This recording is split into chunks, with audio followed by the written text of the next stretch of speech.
Hi guys, welcome to Decibel Autohub. இன்னைக்கு நம்மகிட்ட ஒரு Mahindra Thar கொண்டு வந்திருக்காங்க. Thar version 1. இது வந்து ஏற்கனவே அவங்க எல்லாமே பண்ணியிருக்காங்க. ஒரு ஆண்ட்ராய்ட் பிளேயர். இந்த பிளேயர் பார்த்தீங்கன்னா it's been normal Android player கிடையாது.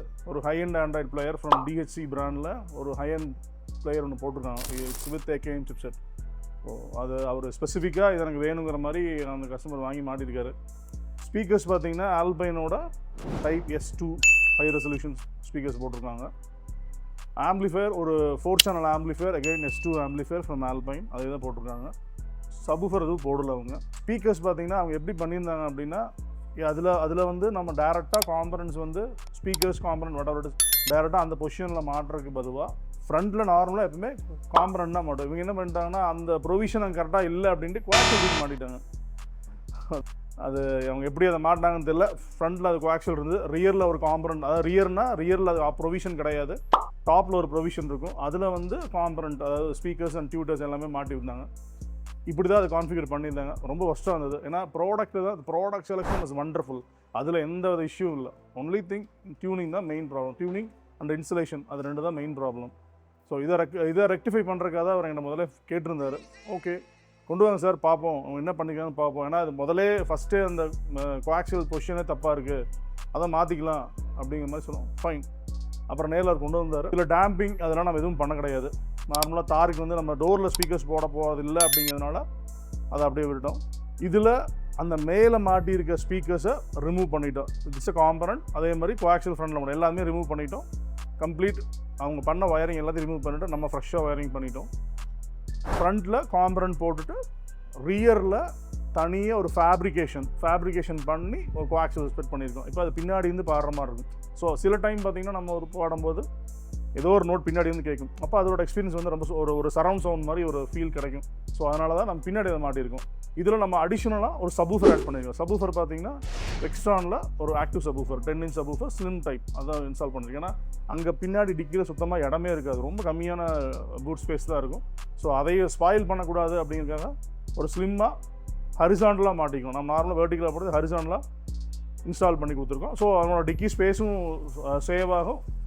பெரிய டிக்கி ஸ்பேஸில் வந்து பெருசாக நம்மளுக்கு லாஸ் இருக்காது. ஸோ அந்த மாதிரி ஒரு சப்வூஃபர் போட்டு கொடுத்துட்டோம். ஏன்னா ஒரு ஹை மிட் லோ 3 இருக்கணும், இருந்தால் தான் ப்ராப்பரான கார் ஆடியோ இருக்கும். அது இல்லை ஏதோ ஒன்று மிஸ் ஆனாலும் கண்டிப்பாக அந்த ஒரு ஆடியோ 100% சாட்டிஸ்ஃபைடாக ஆகாது.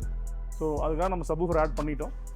இதை ப்ராப்பராக டியூன். அப்புறம் இதில் வந்து DSP அவங்க ஆட் பண்ணல, வெறும் ஒரு ஹை லெவல் கன்வெர்ட்டர் வச்சுட்டு ஒரு 4 சேனல் ஆம்பிளிஃபயர் மட்டும் போட்டு 4 ஸ்பீக்கர்ஸ் கனெக்ட் பண்ணி யூஸ் பண்ணிட்டாங்க. ஏன்னா அதில் RC அவுட்புட் 1 தான் இருந்திருக்கு, 2 தான் இருந்துச்சு. ஸோ அதனால் அது ஒரு ஹை லெவல் கன்வெர்ட்டராக அவங்க யூஸ் பண்ணியிருக்காங்க. நம்ம அதெல்லாம் ரிமூவ் பண்ணிவிட்டு ஒரு அவேவோட 8 channel DSP, front 2-way active, rear passive, கோஆக்ஷனால அது பாசிவ் சப்வூஃபர் ஆட் பண்ணியிருக்கோம். இதுதான் அதனோட கான்ஃபிகரேஷன். அதாவது அதோட அவுட்புட் வந்து ரொம்ப எக்ஸலண்ட்டாக வந்து ஏன்னா அந்த ஸ்பீக்கர் பிளேஸ்மெண்ட் பார்த்தீங்கன்னா நம்ம நார்மலாக டோரில் இருக்கும். ஸோ டோரில் பிளேஸ்மெண்ட்டுக்கும் இப்போ இங்கே நமக்கு முன்னாடியே இருக்குது. ஸோ அதோட ஸ்டேஜிங் பெர்ஃபார்மன்ஸ் ரொம்ப சூப்பராக இருந்தது. Door is 2-way active. ஒரு 3-way பெர்ஃபார்மன்ஸ் அந்தளவுக்கு கொடுத்து அந்த கஸ்டமர் அவ்வளோ ஹாப்பி. எனக்கு ஒரு 3-way செட்டப் பண்ண மாதிரி இருந்துச்சு, செமையாக இருந்தது. ஏன்னா அவர் 3-way தான் ரெக்கமெண்ட் பண்ணோம். பட் என்னென்னா அவர் டெய்லி கம்யூட் கிடையாது, எனக்கு நான் ரொம்ப லாங் தான் ஓட்டுவேன். ஸோ அதனால் அதுக்கு அது தேவைப்படாது, போதும் நாங்கள் மாதம் ஒரு தடவை ஓட்டுவேன். அதில் வந்து அவர் என்ன சொன்னோன்னா இன்னொரு கார் இருக்குது, அந்த கார் தான் என்னோட டெய்லி கம்யூட், அதில் நான் 3-way செட்டப் தான் பண்ண போகிறேன், அதை பண்ணிக்கிறேன் அப்படிங்கிற மாதிரி கேட்டிருந்தார். ஓகே ஃபைன், அதையும் கொண்டு வாங்க, அதையும் பண்ணித்தரேன்னு சொல்லியிருந்தோம். So he was so happy. டெமோவும் போட்டிருக்கோம், பாருங்கள். தேங்க்யூ.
காதலி கண்ணு ரெண்டு முத்தம் கேக்குது